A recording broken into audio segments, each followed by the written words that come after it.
My mom was in the front row, and I knew right then and there, wait a second, I think I found something that I love to do. People love when I'm up here doing it, all coming from either you make me laugh at 5 years old or we're going to torture you. When I was living at a time before that happened with that show, I was probably living a little bit, serve me, give me the good stuff, give me the nice restaurant, give me the nice car, and I was probably, looking at the shiny things instead of looking at what was right in front of me, which was my beautiful wife and our children. For me, my opening up was opening up another bottle and getting through my situation by myself. Well, that was stupid, and it never works. You may not always love the answer, but it's always going to be there for you in truth and in black and white. If you have fear in anything you do, nothing really good comes out of it except for you'll get a horrible feeling in your stomach. You can't have fear. Fear is cancer. And if you don't have fear, great things happen. Neal McDonough, welcome to Live Inspired with John O'Leary. Thank you, John. Thanks for having me on the show. Much appreciated. Let's have some fun. I already have. I'm already laughing. I've already begun crying a little bit because I know your story. I know your heart. But if you and I bumped into each other in maybe some airport or grocery store, and I said, man, I'm John, and I told you a little bit about myself, and you said, I'm Neal, what would you say about yourself? I get a great partner. I'm a lucky dude. That's what I start with. I've been blessed to have had sizable ups and sizable downs in my life. As I think we all have, right? So it doesn't make me special. We all take lumps. That's part of life. It's how you get back up that defines what kind of man you are, what kind of woman you are. Luckily, when I fell, I had someone like Ruvé, my wife, pull me up and dust me off and say, you got this, pat me on the butt and send me forward and go. A blessing that I do have is that I am Irish and I'm not that intelligent. I'm more like a Labrador. If I have a scent in my nose, I just go to it and run through whatever it takes to find that thing that my scent has. And if you said, all right, here's a kid from Hyannis, Massachusetts, small town America. You're going to be in 150 movies and TV shows and own some companies and have this life with this amazing partner and have 5 glorious children. I would have said, you are out your mind. And here I am. And that's my life that I've gotten to this point, and I don't take it for granted. If anything, it humbles me even more to know that God has blessed me. I said to my daughter Catherine last night, we just had this conversation of, do you understand how fortunate we are to be exactly where we are right now? Mm. To be a tight family in the amazing country of the United States of America, where everything is possible. My parents came over from Ireland. We'll get into that later, but they came with 12 bucks in their pocket and they made something for themselves and their 6 children and instilled the values of what it's like to be an American. It's not lost on me or Ruvé or our kids to have the blessings that God has given to us and the fortunes that we've had, and sometimes the fortunes have been taken away. It makes you appreciate the fortunes that much more when you get it back again. And it makes you realize there's a lot more importance to life than stuff. Right. We spend a lot of time worrying about what's our next shiny widget instead of how do we take care of our family better? How do we be a better friend? How can we be a better husband or wife or coworker or whatever? And it's all through faith. And that's, I'm sure, we're going to get into in this hour, John. Well, you whispered about the folks coming over with 12 bucks from Ireland. So let's roar about it a little bit. Why don't we talk about Frank first? I know you broadly talk about your parents, man, but I want to hear the heart of this guy and the dad he was and the immigrant, man, the example he was. So tell me about Frank. Back in Clifton, Connemara, where he's from in Ireland, his parents had a very sizable ranch, horses and sheep and all kinds of great stuff. And during the war, when there was absolutely no food left in the town, they realized, well, the only thing that's left to do is slaughter all the horses and feed everyone in this town. And we won't have any money left, but that's the right thing to do. And that's what they did. And as soon as the war was over, basically, my grandfather said, all right, all of you 11 kids, there's nothing left here in Ireland. Why don't you go spread your wings and go someplace else? So most went to England, Canada, and the United States. And when my dad came over, he walked straight into the army office and said, make me an American. And they shipped him overseas for 7 years. And literally, I joked to my dad was the original Captain America. He was the guy who came back so proud to be an American. There wasn't a day growing up, we grew up in a small little motel in Cape Cod, that there wasn't a Red Sox game on the television. I didn't care if it was the middle of winter. I don't know how he did it, but there's always a Red Sox game. He was so proud of being a baseball fan and an American baseball fan and Boston Red Sox. And to this day, I'm completely brainwashed, as are our kids. They're all Red Sox fans. There's no choice involved. But he I'm was fine with that because the alternative in California is not very attractive to me either. So I'm glad no, they're Sox fans. no. And he was just this hardworking guy. Work hard. He told me before I came out to Hollywood, if they give you $1, give them $2 worth of effort. And I pride myself on that first generation work ethic that if you give me a job, I'm going to go crush it for you because I certainly don't want some other guy to have my job. When I was in college at Syracuse, when I was playing baseball, there I was a sophomore, great ball player on the team, first baseman, pitcher might, as well. And I had this guy on the bench on our own team who used to scream out during the games, McDonough, I want your job. And he was dead serious. And to this day, I still hear that guy screaming on my shoulder, McDonough, I want your job. And I think that drives me even more to don't look back as someone might pass you. Just keep your nose to the grindstone, do God's work, do the best you can. And that's what your job is. And that's what my job is. And I learned all that through the hard work that my mom and dad did. And my dad in particular, he worked so hard to provide for his kids and his family. Growing up in a motel, working all the jobs since I was 3 or 4 years old, all the way till I was 25 when I finally left and became an actor.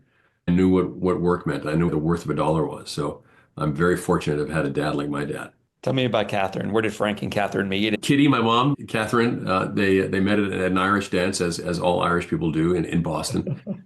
And 6 weeks later, they were engaged, and within the year, they were married. He knew right from the get-go. Another thing I have in common with my dad, when he laid eyes on his wife, same as when I laid eyes on Ruvé, we both knew immediately. It was just funny how we both had that same gift from God, that this is the woman for your life, and you're going to have an amazing life, and cherish and honor and be the best husband you can be. And I'm very similar to my dad in so many ways. And the more I talk about it, the more it makes me realize that, man, I'm lucky to have had a dad like my dad.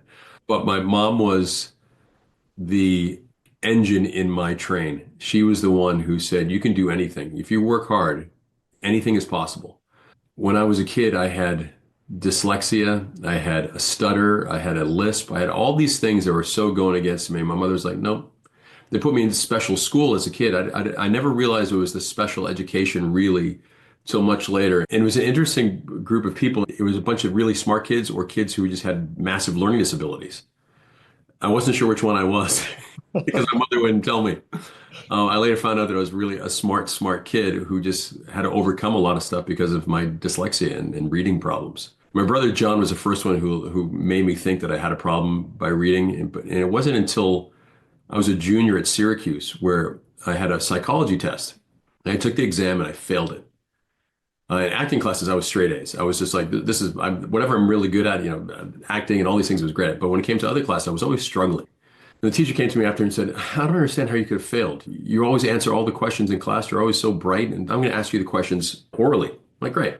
And I got 100% in the test. And then she gave me another test. And I realized then and there, oh, I am dyslexic. I had kind of ideas of it, but no one would ever tell me that I had reading problems. I thought everyone had the same problems that I did. I'm not anything special. So it wasn't until years later that, my mom, who refused to admit that I had any kind of a learning disability, was like, you're normal, you're perfect, go kick butt, go get this done. And Good that's Irish mother. Irish mother, But there's collateral damage sometimes. That's right. It was a blessing for me, I guess. And to be able to have that photographic memory and really work at as a younger age pays off so well as an actor. Like, all right, we changed the scene. I know you're a doctor. You memorized all the stuff last night for probably a couple hours, but we misdiagnosed it. Here is the new scene, and we're shooting in 3 minutes. Go. So for me, I'm like, okay, great. I'll read it a couple of times and I got it. For most people, it's not so easy. And that's one of the great gifts that God has given me, that I have that little extra muscle that a lot of people don't have. You mentioned about one of your brothers. You have five of them. I'm one of six. I think you know that, Neal.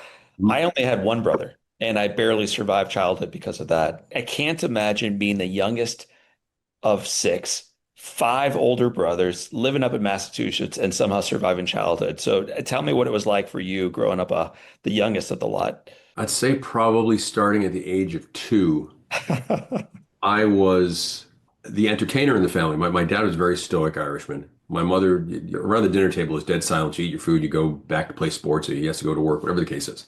So there wasn't a whole lot of goofy, fun stuff. That came around 5 years later after my mom had 5 kids in 7 years. I came along as a mistake years later. Greatest mistake she ever made, she always used to tell me. But my job was to entertain everybody. And the older I got, by the time I got to about 5 or 6 years old, if I wasn't entertaining them well, they'd just beat me up. They would torture me, not maliciously, but they would beat me. So I learned how to turn on the tears really fast. I learned how to make a joke really fast. I learned how to make people laugh really fast. So I had the hardest audience that you could ever possibly imagine as an actor. So everyone says, wow, all the training you did at Syracuse and at Lambda in London it obviously paid off because you're such a fine actor. I'm like, no. It all came from when I was like 5 years old. And if I didn't make them laugh, they would just beat me up or, try to light me on fire or toss me into the dryer at the motel or whatever the case was. But they never meant it really maliciously. It was just giggles for them. But for me, it was my chance to prove to myself that I was tough, that I was strong, and I could make a good, entertaining choice to make them happy. And I thank my brothers all the time for building that strength inside of me. And I wouldn't be here today if it weren't for my brothers and my sister too. You mentioned baseball at Syracuse.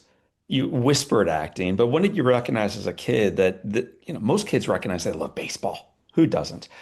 You got into acting relatively young. What was it about acting that drew you in? Well, it was all baseball. I got cut. I didn't get anything from first, second, third, fourth, fifth, sixth, seventh, and eighth grade plays. 2 plays a year. I got nothing more than a tree or a tooth. Literally. I'm telling you, John, I was the best tree you've ever seen. I stood there for an hour. I didn't even move. I mean, I was so good. I was so dedicated to it. Method actor. That method, well, that's what I am to this day.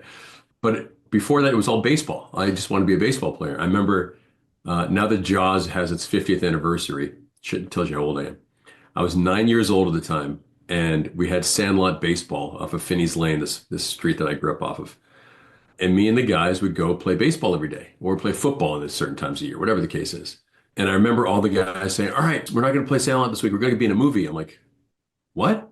Because yeah, we're going to be in this movie called Jaws that they're shooting here in our hometown. We're all going to be in the movie. They're paying us $10 a day to be in the movie. I'm like, but what about baseball? He goes, well, we'll have to wait for baseball. I'm like, come on with us. I'm like, I'm not going to be in a stupid movie. So I went to the field by myself every afternoon, 3 o'clock, shooting, hitting fungos in the air to myself, doing play-by-play, running around our fake bases, all that kind of working up a lather and sweating. I'm like, I'm going to be better than these guys when they get back from that stupid movie.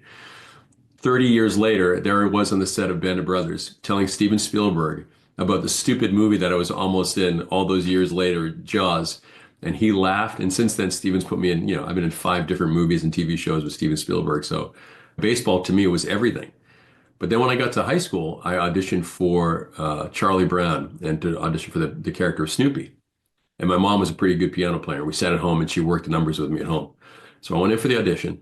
And at this point, I'm fearless. I'm like, I'm probably going to get cut, but I'm just going to give it my all. I don't care if he likes me or not. And this is what I've carried on in my career. I could care less if you like what I do as an artist. I'm doing it for me. It's very selfish. Oscar Wilde once said, art is absolutely useless to anyone but the artists themselves. So you're supposed to go into your own self and pull up all your own stuff and not worry if someone likes it or not. These are your choices. And if you're commit to it, then that's everything. So I auditioned for the play and the director's like, John Sullivan, God bless his soul. I wouldn't be here without him either. So who are you? I'm like, I'm Neal McDonough. We go, great. You just move here? I'm like, no. Well, how come I've never seen you in any of the plays? I'm like, I know. They've never given me a shot. He goes, you're really good. You want to be Snoopy? I'm like, yes, I would. And the first night I did the play, I got a standing ovation. My mom was in the front row, and I knew right then and there, wait a second, I think I found something that I love to do.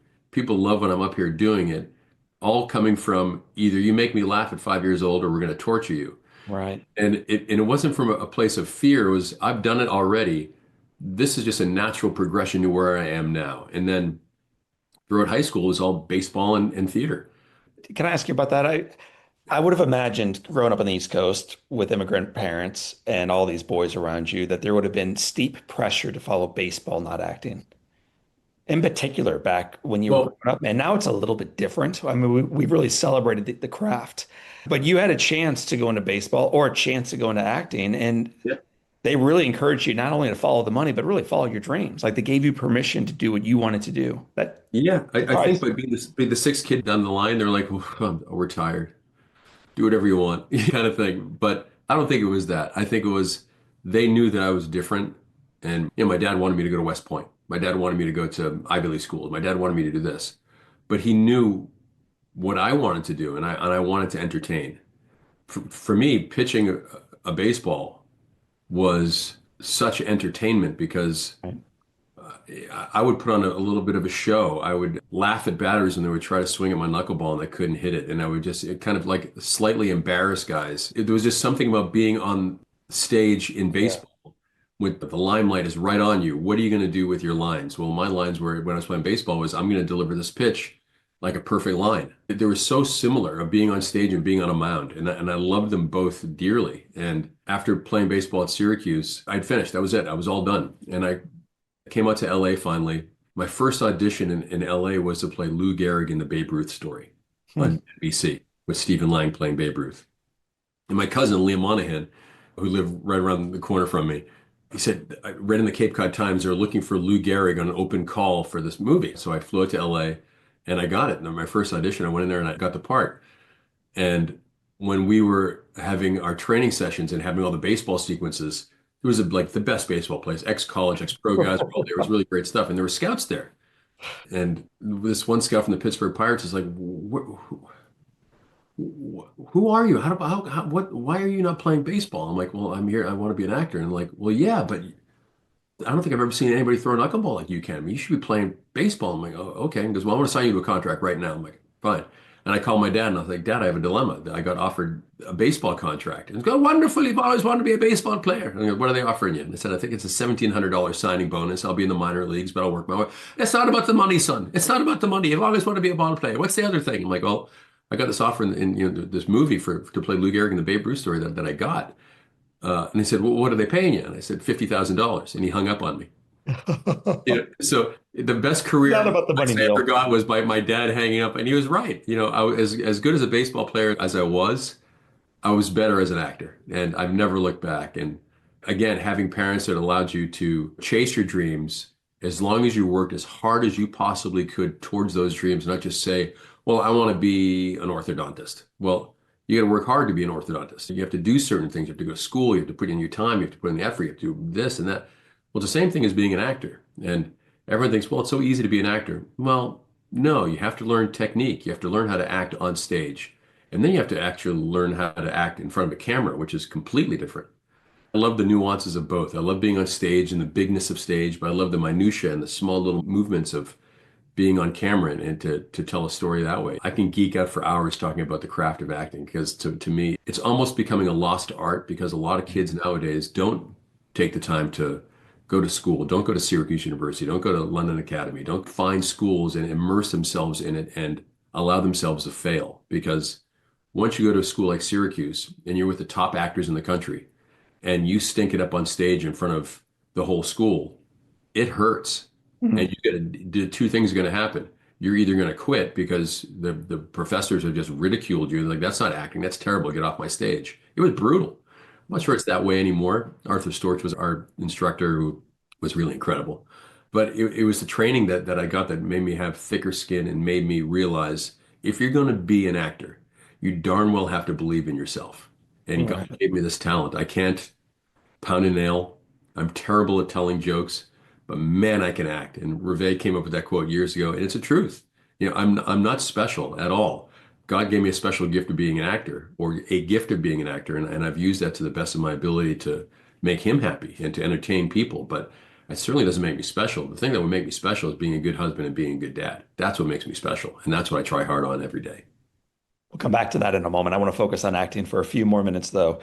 You mentioned stage and television video work. You love them both and you love them equally. They're so different. I almost don't think it's the same craft. It's not the same work. And I've always viewed myself as a guy who tells stories. And I guess you could say, well, that means you're on a stage performing, which I guess that's the case. Mhm. There is this buzz you feel when you know you're about to walk on stage and then the lights hit you and you see vaguely people behind the lights and then you hear the audience speaks with you as you deliver lines like they don't even know it but they are it's live, man. It's interactive, and then hopefully there's a buzz afterwards of applause and tears and handshakes and hugs, and it's so real and it's one and done. Good luck. Television and film, you go in for the swing and then they say cut and you do it again and again and again. They flip the set, they do it from the other side, then they do a wide shot. Now we need all like, dude, it's wild. It takes I can, forever to get that one I point. can be in front of a camera on a close-up for 10 hours straight. I don't know how you do it. Because it's there's this thing, John, it's hard to explain my love for a camera. Wow. And it's not love of, hey, take a picture, smile. That's not the same thing. When there's a movie camera in front of me, I know that that's a million people staring at me, and that's what I put in my head. It's hard to put into words the feeling that I have.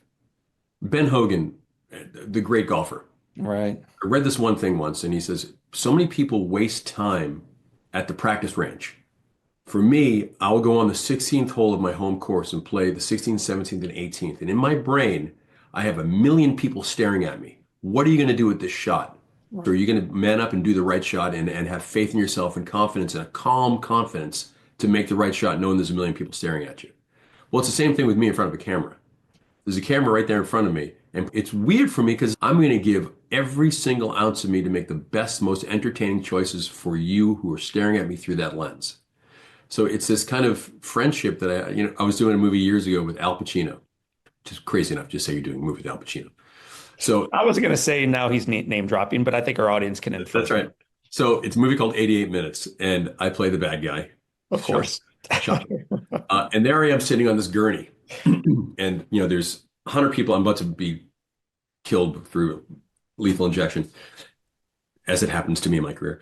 And I'm sitting there on the gurney, and they strap me up, and they put the heart monitor on. My heart monitor is like 86, and I'm like, because I'm just like, oh my gosh, Al Pacino's here. Whole thing's going. The camera's not there yet. And all of a sudden, they said, all right, let's bring the cameras in. Camera comes in. Camera's on me now, and action. We do a take.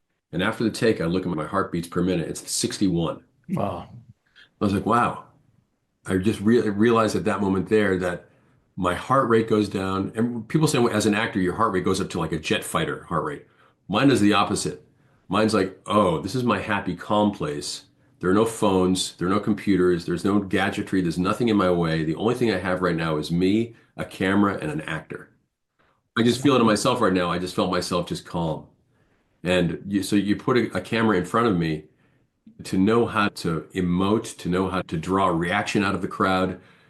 I know how to do those things so darned well because I practice it so much sitting at home on my iPhone, watching great old movies. I learned it mostly from watching my kids' animated cartoons. You go to a Pixar film, they know how to manufacture an eyebrow raise or That's right. anything to get a reaction out of the audience. So I'll be watching Woody in Toy Story. I'm like, oh, wow, That's that's a good. great color. That's a great movement. That's a great thing that he did right there to extract an emotion out of the audience.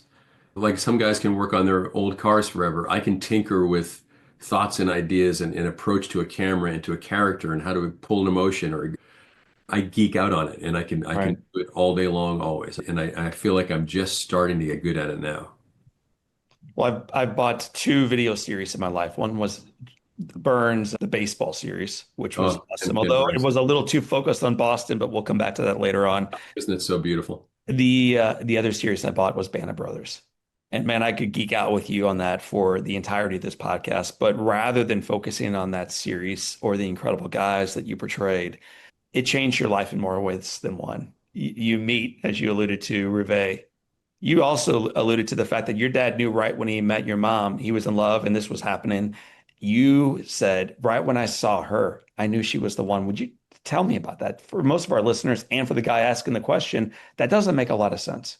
So it's funny, being an actor, I don't watch really anything that I do because it's really painful at times. And something like Buck Compton for Band of Brothers, there's a 7 month buildup to I knew when I had the PTSD and I knew when I saw my buddies get blown up that this moment was going to happen. So I kind of lived with this moment for 7 months and the breakdown of the character. So if I look back at Band of Brothers, I know exactly what thought was going through my head exactly to the second. I know what music was going through my head. I know everything. So as a method actor, you pull up all these things that are real to you in your real life, and then you emote it in front of the camera. It's psychoanalysis without a doctor around you to help you get through it. Hmm. It's painful at times. It's brutally painful at times. If you're really going to be a great actor and you really want to get to the truth of a character, you got to get to the pimples and all. You got to get really to the underbelly of everything and dredge it up. And that's what I had to do with Buck Compton. And that was hard. But when I think about the first time that I laid eyes on Rivet, I know exactly what was going through my head. I know exactly what was going through my heart. I know exactly this jolt of lightning that went through my body. Like, what is that? And there I was, 34 years old, 33 years old at the time, never been married, close a couple of times, but I just pulled the plug at the end on these things. I was like, I don't know. And I was dating this other girl at the time that I thought, oh man, I'm 33. I should probably get married. I just don't really love this girl, but I want to have kids soon. And there I was, first night in Band of Brothers in London on St. Patrick's Day. Good day for the Irish.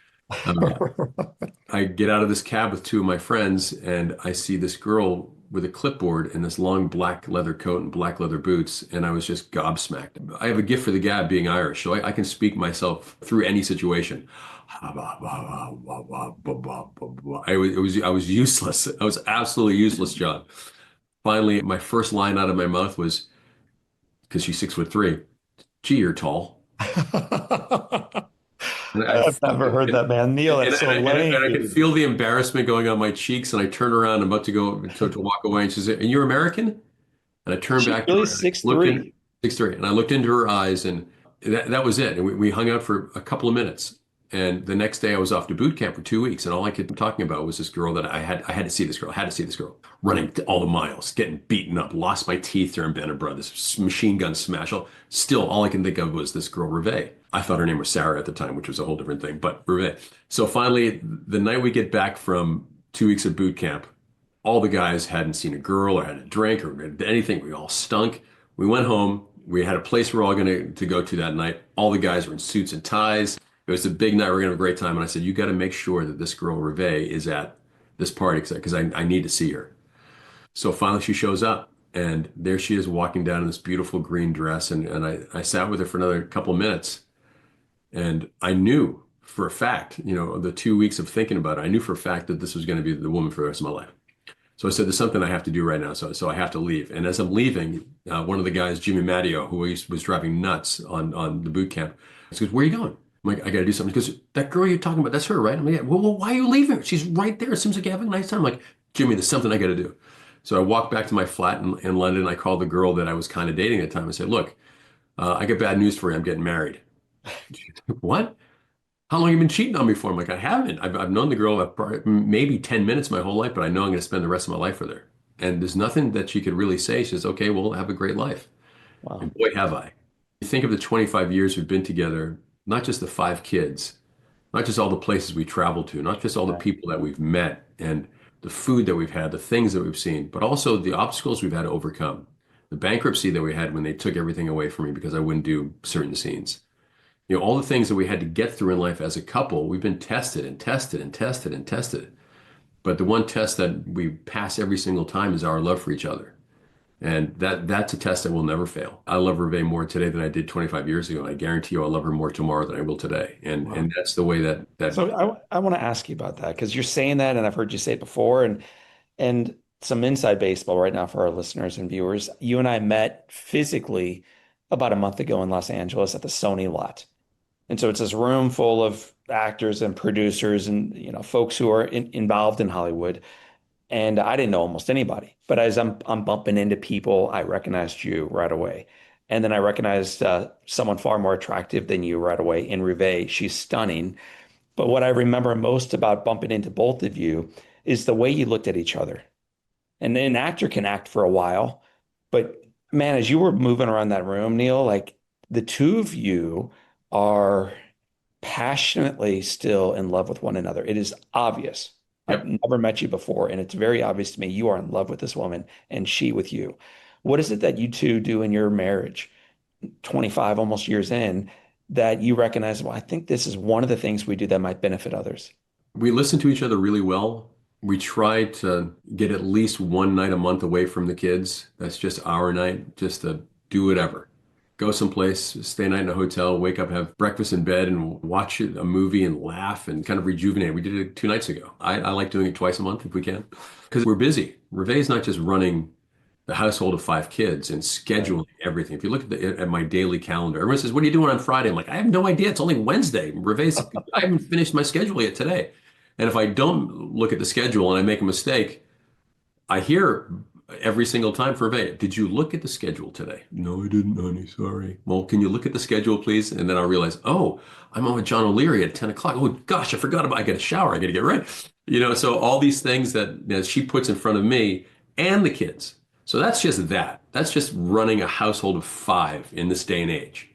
2 years, almost 3 years ago, I got down on one knee and I said, "Will you manage me?" I fired my manager and my agents, and for the last 2 or 3 years, it's just been every phone call that comes in, Ruvé takes it. Every email that comes in, Ruvé takes it. And we talk about projects that come in. We talk about scripts. I'll read the scripts. Say, look at this. Have you looked at this one? Honey, did you look at that? Oh, I gotta read it now. So she's constantly in my corner Yeah, pushing me for excellence. And then we produce our own movies together, which we're about to produce our 10th movie together in 4 years. It's kind of remarkable how fortunate and lucky I am to have a best friend and a love of my life that I think it would drive most people nuts if you spent this much time with each other, talking to each other on different levels. There's the Ruvé and Neal, I love you so much, happy time. There's the we're stuck to the schedules, do the schedules. There's the we got to pretend that we're this young mogul couple that are taking over Hollywood by doing films that give glory to him, yet giving glory to each other and enjoying the whole thing. That's a lot on one plate. for And sure. that's what God's given us. And I'm not going to complain about it for one beat because I know what we're doing is such a gift from him. And for us to have the ability to make films and television series that give him glory, not just the old saccharine sweet Christian films that used to be out there, which paved the way for all of us. So I'm not saying anything disparagingly about any of that. But now we get to make films that have actual edge or real life matters. Like The Yeah, Last Radio talks about cancer, talks about death, talks about how do you overcome it? How do you overcome alcoholism? How do you overcome all these things, which were semi-autobiographical for me? So we get to make these films that have edge now and give glory to God because most people go through hard things in life. John, you went through hard things in life for sure, harder than most people could ever possibly fathom or imagine themselves going through. And yet here you are overcoming those obstacles, realizing you might be different, but you're as normal as anybody else.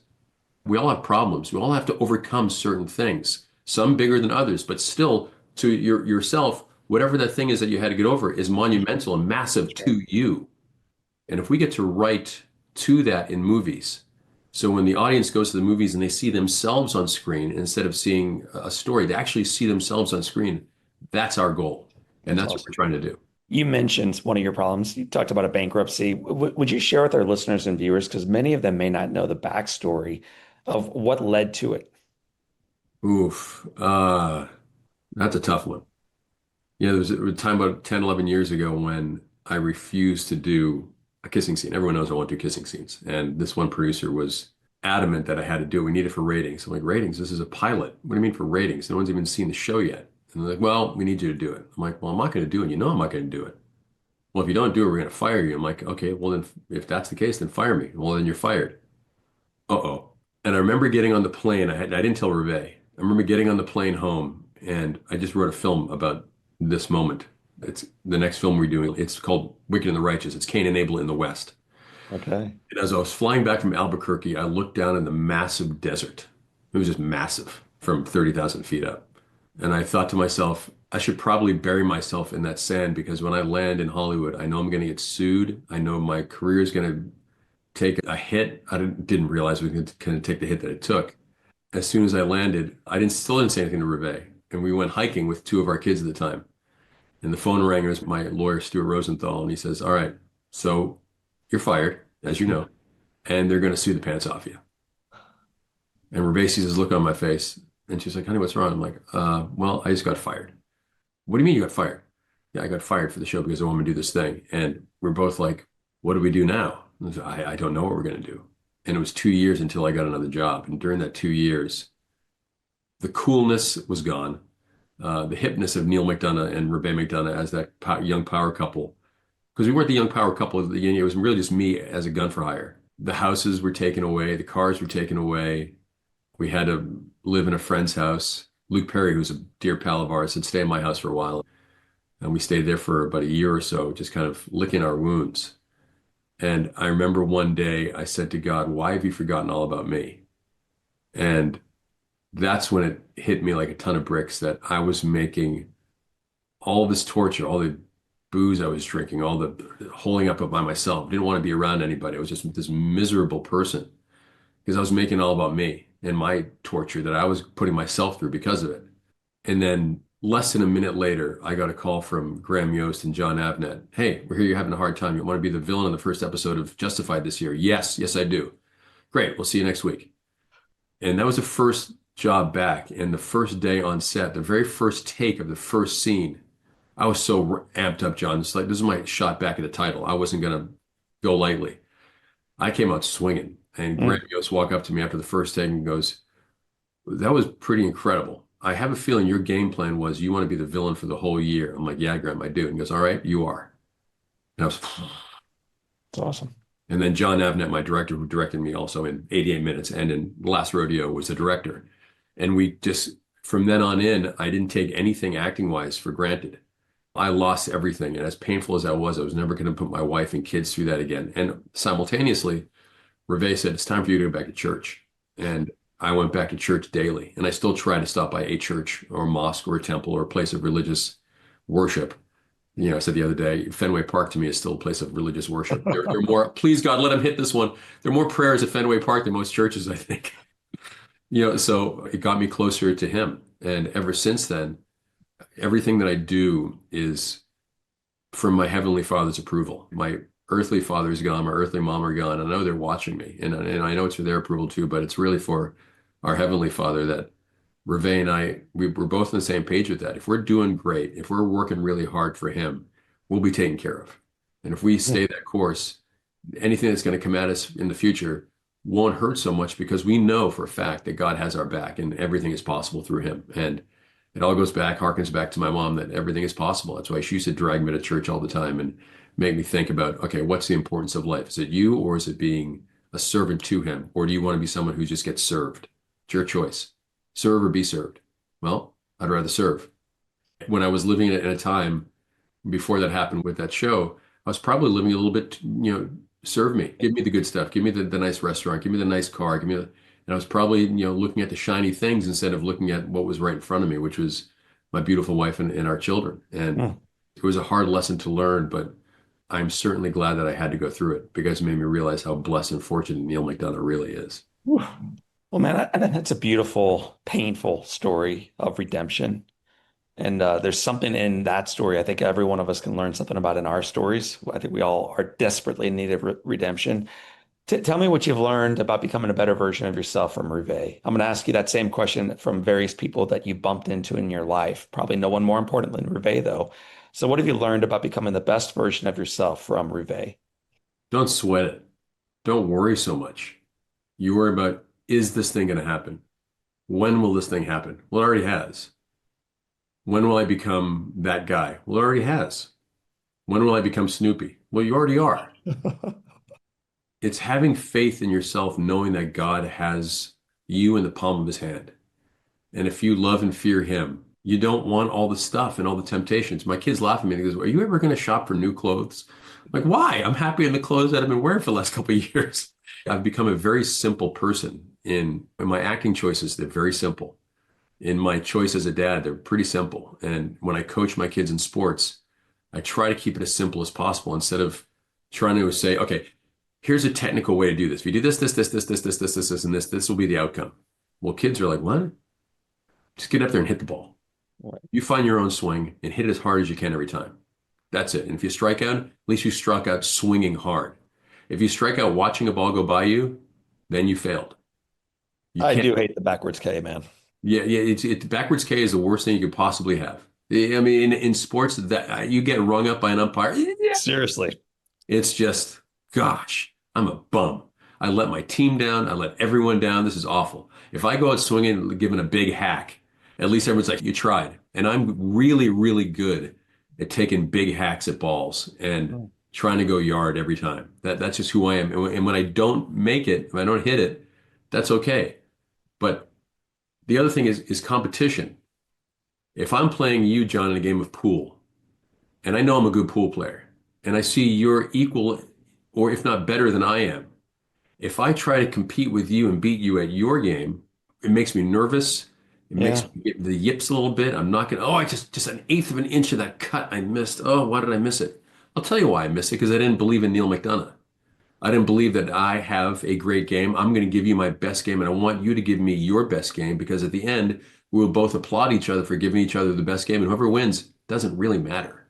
Mm, We put so much emphasis on the win instead of emphasis on the moment and right on. enjoying the competition, and enjoying the moment. When I act across guys like, I've worked with Hopkins, Pacino, to Bruce Willis, to I mean, to so many people. If I had fear on Tulsa King opposite Sylvester Stallone, Right. it would never have put me back for the third season, in the fourth season. If you have fear in anything you do, nothing really good comes out of it, except for you'll get a horrible feeling in your stomach. You can't have fear. Fear is cancer. And if you don't have fear, great things happen. And then you don't put so much pressure on yourself either. And I learned that from Ruvé. Ruvé is like, when we were doing Band of Brothers, the best acting tip I ever got was, after dating for about 2 months, she was like, look, I understand you're a method actor and I understand you love your craft, but you're 24/7. It's kind of driving everyone around you nuts. So you got to stop it. You got to learn how to turn it on and off. Like, I'm a classically trained artist. How dare you tell me this? And after 2 or 3 days all by myself, I was like, oh my gosh, she's right. So now I'm one of the few guys who can be a devout, true method actor, but flip that switch on and off. And I can flip it on right as soon as I roll, camera's rolling, I'm back into this. It's almost schizophrenic that I can just, everything else doesn't exist. And I have a job to do. I'm going to impress that camera, and we're going to have, me and the camera are going to have a good time right here. Let's have some fun, camera. And we do our stuff. And at the end of it, cut. One of my favorite directors that I work with, he's my writing partner, Derek Presley, does his impersonation of me. It goes something like this. Hey, honey, yeah, how did Morgan do? Did he make the putt? What? Okay, rolling camera, rolling. Hold on one second. And action. Cut. Did he make the putt? He made the putt. That's awesome. So I can go in and out of actor to real Neal so quickly. And most actors are like, I don't understand how you do that. I'm like, it's just a muscle that I built out of necessity, or else I was going to drive Ruvé away from me, which was not going to happen. Ruvé has taught you quite a bit, clearly. What did you learn about becoming the best version of yourself from a guy named Clint Eastwood? Oh boy, he called me out. So we did Flags of Our Fathers. We saw each other a year or two later, and we're talking, and he finally came and said, "You're lazy. You're lazy, Neal." What? You're lazy. I'm like, what do you mean I'm lazy? Because you're just a gun for hire. You should be writing your own stuff and producing your own stuff and doing things more than just being a gun for hire. I'm like, I'm a working actor. This is great. Finally, when all the things went down with that show, and I started to make the comeback, and I went up to Canada for years and did all those DC comic shows. I was starting to come back, but I still wasn't there yet. It was COVID, where, on New Year's every year, I jump into a body of water wherever I am, freezing, break through ice sometimes, and sit in there and think, all right, God, what do you want me to do this year? And I was in our cold pool up in Vancouver on New Year's. And I said, all right, God, what do you want me to do this year? John, I tell the story and people think I'm nuts, but that ice cold pool turned into a hot tub. And I heard him say, make films that give glory to me. And from that day on, I said, all right, we're going to do it. The next day or two, I got a call to be in this film. And halfway through the film, this idea was going through my head. How do I make a film to give him glory when this character is a hitman about to shoot a 15-year-old kid to do his job? And he has a turn, but it wasn't in the script. And around my neck, I always have my rosaries. And there I am sitting at the river on the sea, and my rosaries around my neck. And I said, oh, this is the moment. And I pull up my rosaries and I stare at my rosaries in this movie called Redstone. And that was a moment that really changed my trajectory for everything moving forward. It was that simple moment of me looking, and I put him back in, and the audience then says, oh, and I turn around, I start taking out all the bad guys, and I protect this kid for the rest of the movie. And it wasn't in the script, but it was at that moment. And from then on in, my writing partner, Derek, and I will write movies. This next one, I'm an ex-mobster whose daughter is kidnapped, and I have to go hunt down the serial killer. Mhm. And the whole time I've got my rosaries, and and I go to church. I'm this religious guy having to overcome all these obstacles.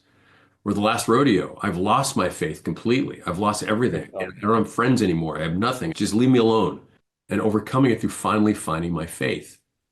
All these things were because I had to find my faith again.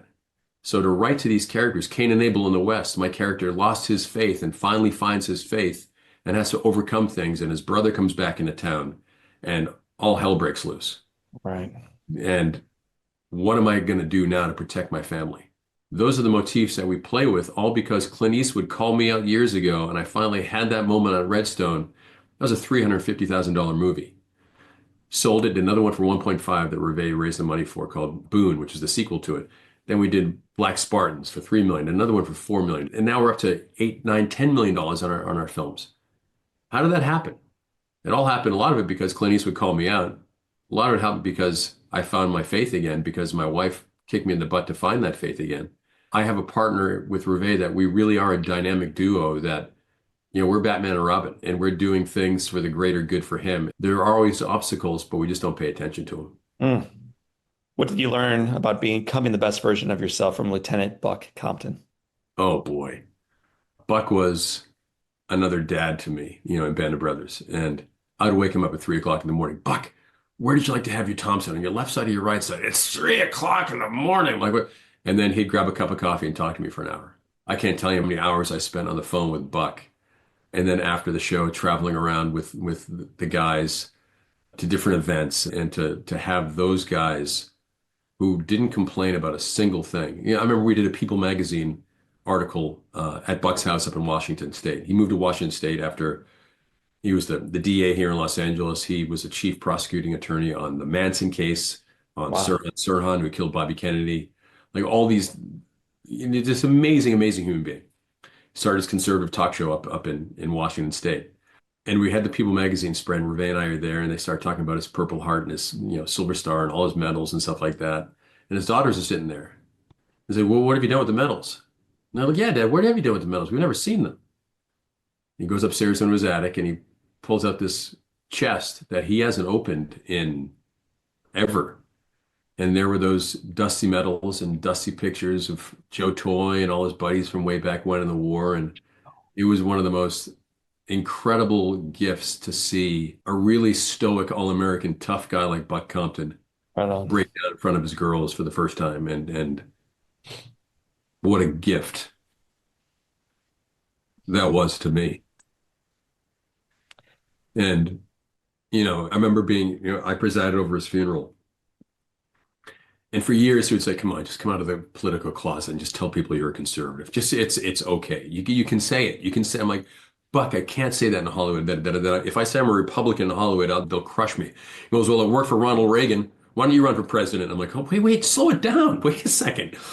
So at his funeral, in front of 1,000 people, whatever it was, there was his casket. There's me speaking. I said, all right, everyone, this is going to sound like an AA meeting, but I owe this to Buck. Hello, everyone. My name is Neal McDonough, and I'm a Republican. And the place just erupted. It was just awesome. And I could feel Buck's coffin just moving because he was laughing inside his coffin. And he taught me so much about doing the right thing and being a man. And there's so much I owe to Buck about striving to do the right thing for the United States of America. And that's what he did. And Mm. that's why I think there's a lot of that when I write. There's that all-American flair in what I come up with and the ideas that I have, because I am so proud to be an American. I am so proud to have two immigrant parents who brought me up, understanding what it's like to be an immigrant. Being an immigrant Irish person in Boston back in the 40s was not an easy thing. And my parents worked their way through it and worked hard, and here we are today. Neal, a few moments ago, you shared that 2010, 2011, you're on your knees, not even really praying as much as complaining. And you're saying, where are you for me now? You're hungover, you're broke, you're carless and homeless and jobless, and it's all slipping through your fingers. Everything that mattered, you thought, where are you for me now? You eventually found out where God was for you then and where he is for you now. For our listeners and viewers who are wondering where God is for them now, Ruvé never showed up for them. The next acting gig never showed up for them. The next car never showed up for them. The next run of healthy diagnosis never showed up for them. What's your encouragement for those of us wrestling with our faith or lack of right now? Again, yeah, I had Ruvé. Most people don't have that. Most people don't have a cheerleader in their corner saying, come on, you got this. Dust yourself up, man up. I like cigars. She bought me a lighter years ago. It says man up, and I still have it in my closet. I remember I went through security once at an airport, and they were about to, you have a lighter, you can't have a lighter, and they're about to take it away from me. And I begged to please, you can't. This just means a lot to me. They had to call the supervisor over. Said, and I had to tell the story about the man up lighter. I never told Ruvé that story, but it was manning up and getting back to who I was, not who I wanted to be or who I thought I should be. And who I was this little kid who used to love to go to St. Peter's Church in Boston, or used to go to Our Lady of Victory back in Hyannis, or St. Francis Church. Those are always, I'd love to go into church and just sit there by myself during the off hours, because Catholic Church is always open every single day. And to sit inside a church by yourself with your thoughts and to be able to talk to God is such a gift. This is how much I used to go to church. We'd go on strolls every day. And during the strolls from our house in Hancock Park, I would always go to St. Brennan's where it's nice and cool inside. And I would just walk around in the stroller forever as they were sleeping, because it was a nice, cool, quiet place. It was hot outside. And then I would have my thoughts and prayers and talking to God. Well, I think I started less and less time going back to church and more thinking about what's the next thing, what's the next cool widget that I should buy, what's the next thing in life, and I think I lost track of who I was. And when I did say, why have you forgotten about me? It was Ruvé who was there to make me realize you need to get back to St. Brendan's. You need to get back into the church and get your thoughts back. And if I didn't have that, I wouldn't be here on your show right now, John, because like I've always said, I can walk through life with one hand behind my back as long as the other hand is being held and pulled or sometimes dragged by my wife, Ruvé. And yeah, most people don't have that. So you have to find that inner strength. As much as I had Ruvé, I still had to find my inner strength. I had to find what was my worth. I had to find, what am I good at and what am I not so good at? Let's delete the not so good at things and let's concentrate on the good things. And that's being a husband, being a dad, being a coworker, and finally doing projects that give glory to him. That was a big monumental shift in thought process. So for anyone who is going through problems, lean on someone who does care and love you so much. And that's hard. When you're going through problems, it's hard to open up. For me, my opening up was opening up another bottle and getting through my situation by myself. Well, that was stupid. And it never works. Ever. 10 years sober now. And it's like, I can't believe when I think of drinking now, my stomach starts to churn because I know it's toxic for me. Does it work for some people? Sure, yeah, but it didn't work for me. It was a faith that I had in someone bringing me back to faith, and then knowing that God was there with his open arms saying, okay, welcome back. Now let's get back to work. Let's figure out who you are. Now let's make you the best version of you possible moving forward. And that's what I had. So for anyone who is going through struggles, whether you're Catholic, Jewish, Muslim, or agnostic, I don't care. Get into a Catholic church. Go to any church. I go to mosques. I go to temples. I go wherever for places of prayer.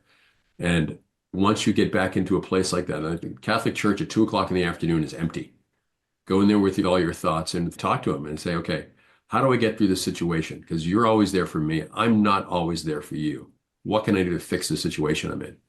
And that's my big suggestion. You can talk to psychiatrists, great. You can talk to friends, great. But once you sit in it by yourself and take your sins and your thoughts and your prayers and your hopes and put it all in front of him, he'll sort it out for you every single time. You may not always love the answer, but it's always going to be there for you in truth and in black and white. Mm. Neal McDonough, my friend, and I think my favorite actor. I have 7 questions that tether all of our guests together. These are quick fire questions and answers. Buckle up. Here we go. Question number 1. What's been the most impactful book you've ever read? The Bible's the obvious choice, but everyone says the Bible. The Fountainhead is a book that I read years ago that, again, calls you out to be a man and to, as Howard Rourke, the lead character, was asked to, I think it was Peter Keating was his name, was asked to design, he was basically Frank Lloyd Wright, the story of Frank Lloyd Wright, design other houses for this guy, and goes, I'll design them for you, because everyone thought that Peter Keating was the greatest designer in town, whereas Howard Rourke was actually the great designer. He says, I'll design these buildings for you, but if you put my name on any of these things or anyone knows it's me, I will kill you. And then he'd go off and build his things that he thought was truly for himself, art forms for himself only. And when he finally went on his own and did his own artwork for himself and put his name on it, it was glorious for him and great things happened to him. Peter Keating fell off the side, but Howard Rourke became this incredible staple of what is architecture, which is Frank Lloyd Wright. So for me, it was, oh my gosh, I can't be Paul Newman. I can't be Robert Redford. I can't be Clint Eastwood. I can't be John Wayne, but I sure as heck can be Neal McDonough. And I'm going to be the best version of Neal McDonough possible. And that's kind of how I've always been. Since reading that book, I've always prided myself on being unique and being myself. And at a time, I probably lost that Howard Rourkeness in me, and I became kind of a Peter Keating for a while. That's when all the struggles happened, where I forgot to just be me and be the unique me that I am, and the unique me that Reve met. Yes. And that, I've been so blessed to have so many great movies and directors hire me because it's that fearless uniqueness that I have in myself. Look, am I the greatest looking guy in the world? No. And the most talented guy in the world? I don't know. Am I the most? But as Neal McDonough, no one else can be Neal McDonough, and I cannot be Al Pacino. I can try, but it'll be a caricature, and that's not acting to me. Neil, what's one positive characteristic you possessed as a little boy growing up in that motel outside of Cape Cod that you wish you exhibited as brilliantly today? At 6 years old, my mom used to make me show rooms. People come into the office and they say, "Well, can I see the room first before you stay the night?" Sure. Neil, come out and show them the room. And by the time I got halfway to the room, okay, so we have HBO, we have a restaurant, we have a lake with jet skis, we have all these, and there's this freckly red-haired little kid. I would sell anything. By the time they got to the room, they were already going to stay. They weren't going to stay one night now. They were going to stay 3 nights. And then see the room, and I say, you see the lake? It's beautiful in the sunsets. And I get back to the office, and my mom be waiting because I'll stay for 3 nights. Your son's wonderful.